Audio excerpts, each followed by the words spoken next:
So what type of oil-based primer would you recommend?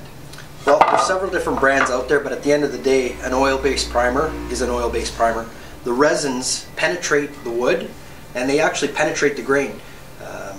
The water-based sits on top, and it actually causes that feathering. Whereas you take an oil-based primer, you coat the wood door, and you've got a good strong base for the top coats to adhere to. So after we prime the door, what do we have to do? Wait for it to dry for how long? Good question.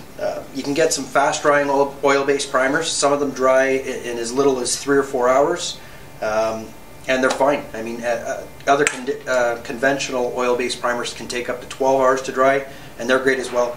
I think the key is just letting that primer penetrate the wood, let it dry, let it cure, and then give it a good sanding. So, you recommend, or you're of the opinion that we should prime it, not enough just to let it dry, but let the primer cure for 24 hours before you sand it? Exactly. It's critical, because if you've got any moisture at all in the primer, in the resin, if it doesn't cure into the wood, you could run into a problem with peeling when you put your latex or even oil top coats on. But it's not that you're going to sand it right off? Correct. Okay. The most important thing is to get those raised wood fibers off. So you're saying sand it with 220 grit?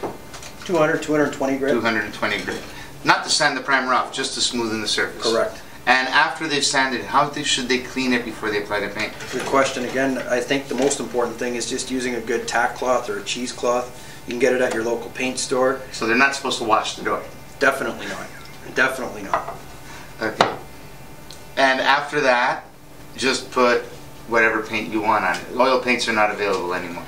Oils are discontinued just with VOC regulations, but again, this is a great example of a water-based product. This is a Benjamin Moore. It's called Advance. I like the viscosity of it. It flows nicely on the wood. This is applied by brush, and I tell you, unless you were really up close to it, you couldn't tell that it wasn't sprayed.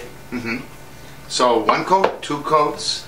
I recommend minimum 2 top coats. So 1 primer, 2 top coats. Again, sanding between coats. Okay, so 24 hours between coats and sanding, cleaning, and then applying the final coat. Correct. I mean, it takes a little bit of time, but if you do it right, you've got a door that's going to last a while.